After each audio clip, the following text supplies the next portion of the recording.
درمیان میں یعنی آپ کے مین کورس میں اور آپ کے سٹارٹر میں یا بریک فاسٹ میں آپ کو کم از کم آپ کا آدھا گھنٹہ یا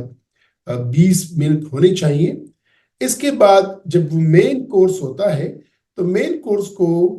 کوشش یہ کرنی چاہیے کہ اس کی مقدار بہت ہیوی نہ ہو، اور مین کورس میں کوشش کرنی چاہیے کہ بہت زیادہ مسالے دار چیزیں نہ ہوں، اس میں پروٹین کی مقدار بہت زیادہ نہ ہو، اور مین کورس لینے کے بعد فوراً بعد پھر ذرا لیکوڈز کا استعمال نہیں کرنا چاہیے۔ تو اور جو مین کورس ہے یا چاہے ان کا بریک فاسٹ کا جو انیشل میل ہے یا خوراک کی چیزیں ہیں، اس میں چٹنی، اچار، بہت سخت بہت زیادہ چکنائی والی چیزیں، روغنی چیزیں یہ نہیں ہونی چاہیے، کیونکہ ان چیزوں سے معدے میں ایسڈ کی مقدار بہت زیادہ ہو جاتی ہے، خاص طور پہ پروٹین میں، پروٹینس ڈائٹس میں، اور پھر وہ تیزابیت اوپر آتی ہے۔ جب پانی کا استعمال بے تحاشا ہوگا، جوسز کا استعمال بے تحاشا ہوگا، لیکوڈز کا استعمال بے تحاشا ہوگا، تو ہوگا کیا کہ پھر ایسے حالت میں گیسٹرک کانٹینٹس یا گیسٹرک یا معدے میں جو بھی خوراک جاتی ہے اس کی مقدار بہت زیادہ ہو جائے گی اور وہ اوپر کی طرف آئے گی۔ تو ایک تو یہ کہ وقفے سے کھایا جائے، اور مین کورس میں مسالے دار چیزیں یا بہت زیادہ جس طرح کے کباب ہو گئے، تکہ ہو گئے، کڑھائی ہو گئے، یا بہت زیادہ مسالے دار چیزیں کریز وغیرہ، ان کا استعمال نہیں کرنا چاہیے، اور اگر کرنا ہے تو ان کی مقدار اتنی لینی چاہیے کہ وہ بہت زیادہ نہ ہو، کیونکہ جب بہت زیادہ مقدار میں ایسے مریض خوراک کھا لیتے ہیں تو جب وہ تراویح کے لیے جاتے ہیں، اور تراویح میں چونکہ ایک لمبی نماز ہوتی ہے، 20 رکعت کی نماز ہوتی ہے، اور آپ اس میں رکوع بھی کرتے ہیں، اس میں سجدے بھی کرتے ہیں، ہر رکعت میں جب 2 سجدے تو 40 سجدے بھی آپ نے کرنے ہوتے ہیں۔ اس وقت عموماً گرڈ کے مریض جب وہ سجدے کی حالت میں جاتے ہیں تو گیسٹرک کانٹینٹس اوپر خوراک کی نالی میں آ جاتے ہیں، اور پھر ایسے میں معدے کی جلن یا سینے کی جلن کا باعث بنتے ہیں۔ اور عموماً ہم نے دیکھا ہوتا ہے کہ جب تراویح میں لوگ کھڑے ہوتے ہیں، اسپیشلی جو ہمارے بھائی اور ہمارے بزرگ، ہمارے بیٹے، اور جن کو گرڈ کی بیماری ہو، جن نے بہت زیادہ کھایا ہوتا ہے، تو پھر ڈکاریں آتی ہیں، آوازیں نکالتے ہیں، اور بہت ہی ایک اچھی سچویشن نہیں ہوتی ہے۔ تو یہ کرنا چاہیے کہ ایسے مریضوں کو انہوں نے جب روزہ افطار کیا، کوئی تھوڑا سا کھایا، اس کے بعد مغرب کی نماز پڑھی، تھوڑا صبر کیا، پھر مین کورس لیا، اس کے بعد تراویح کے بعد پھر اگر تھوڑی سی کوئی چیز لیتے ہیں لے لیں، لیکن یہ یاد رکھیں کہ کھانے کے اور سونے کے دوران، یعنی کھانا کھانے کے اور بیڈ پر سونے کے درمیان میں کم از کم 2 سے 2 گھنٹے کا وقفہ ہونا چاہیے، یا انٹرول ہونا چاہیے، 2 سے 3 گھنٹے کا انٹرول ہونا چاہیے، یہ بہت امپورٹنٹ ہے۔ اور دوسری، جس طرح کہ میں نے کہا کہ اسمال فریکوینٹ میلز ہونے چاہیے، لیس اسپائسی ہونی چاہیے، اس میں چٹنی اچار کا استعمال کم ہونا چاہیے، پکوڑے اور سموسے اور بہت ساری چیزیں، تلی ہوئی چیزیں، ان کا استعمال کم کرنا چاہیے، دہی بلے، چنا چاٹ وغیرہ، ان کا استعمال تھوڑا سا کم کرنا چاہیے۔ اس کے بعد جب سحری میں ہو تو سحری میں بھی یہی کوشش کرنی چاہیے کہ جو چیزیں ہیں وہ زیادہ مرغن نہ ہو، بہت زیادہ ان میں ایسی چیزیں نہ ہو کہ جو بہت ٹائم تک ہضم نہیں ہوتی، جس پہ معدے کافی ٹائم تک کام کرتا ہے۔ ایسے میں جو آئلی چیزیں ہوتی ہیں، روغنی چیزیں ہوتی ہیں، یا ہائی پروٹین کانٹینٹس ہوتا ہے، وہ خوراک کی چیزیں بہت جلدی ہضم نہیں ہوتی ہیں، اور جس پہ معدہ کافی محنت کرتا ہے، اور جتنا زیادہ اس پہ محنت کرتا ہے، کنٹریکشنز، ریلیکسیشنز کرتا ہے، اتنا ایسڈ اوپر کی طرف آتا ہے۔ تو دوسری بات یہ ہے کہ گرڈ کے مریضوں کو لازمی بات ہے کہ ان کو جو میڈیسنز ان کے ڈاکٹر نے لکھی ہیں، ان میڈیسنز کا استعمال ریگولر کریں، کیونکہ جتنا بھی آدمی احتیاط کرے، لازماً کبھی نہ کبھی یا کچھ نہ کچھ تو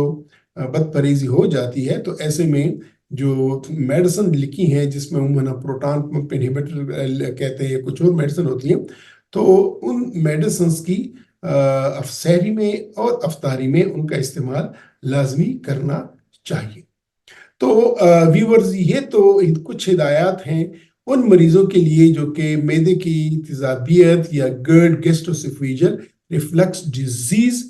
سے متاثر ہوتے ہیں۔ اب بات کرتے ہیں ان مریضوں کو کہ جن کو پیپٹک السر یا معدے یا چھوٹی آنت کا السر ڈائگنوز ہوا ہے۔ پیپٹک السر میں ہوتا کیا ہے کہ معدے میں یا خوراکی نالی میں تو کم ہوتا ہے، لیکن معدے میں یا پھر چھوٹی آنت میں وہاں پہ ایک زخم ہوتا ہے، السر ہوتا ہے، جو کہ عموماً پین کرتا ہے، بدہضمی کرتا ہے، آدمی خوراک کھا لے پھر اس کو مسئلہ ہو جاتا ہے۔ تو اگر کسی شخص کا گیسٹرک السر ہے یا اس کے معدے میں السر ہے تو عموماً یہ ایسے مریض جب وہ افطاری میں کھانا کھاتے ہیں تو اس کے فوراً بعد ان کو پین شروع ہو جاتا ہے یا ان کو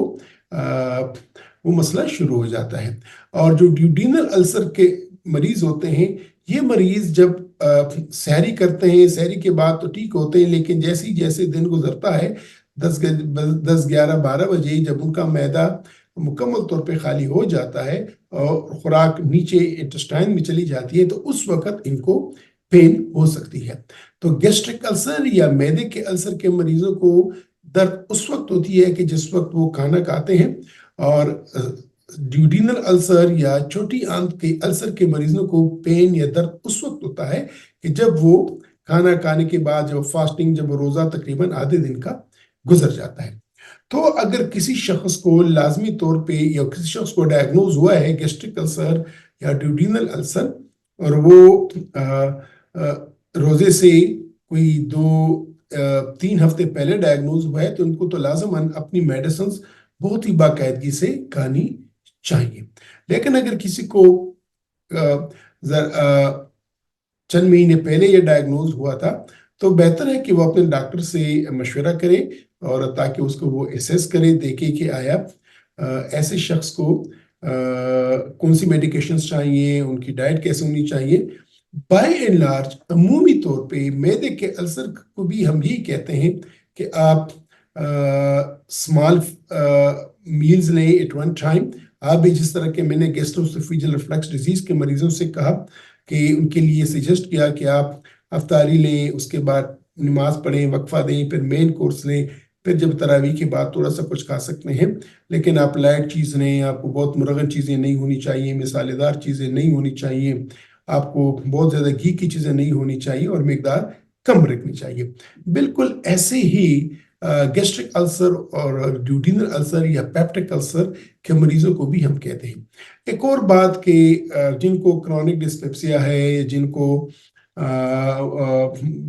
بڑے عرصے تک معدے کی بیماری ہے، تو روزے سے رمضان کے روزے رکھنے سے پہلے ایک تو یہ کہ ان کو لازماً اگر ان کا پہلے ایچ پائلوری ٹیسٹ نہیں ہوا ہے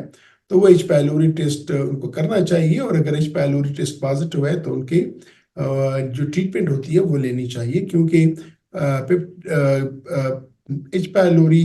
پازیٹیو ہونے کی صورت میں اور اگر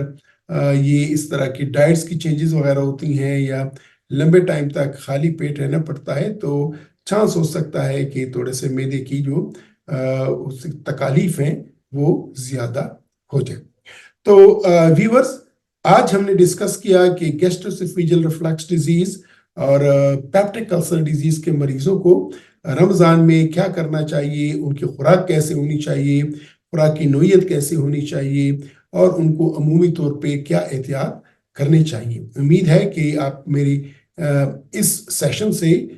آپ لوگوں کو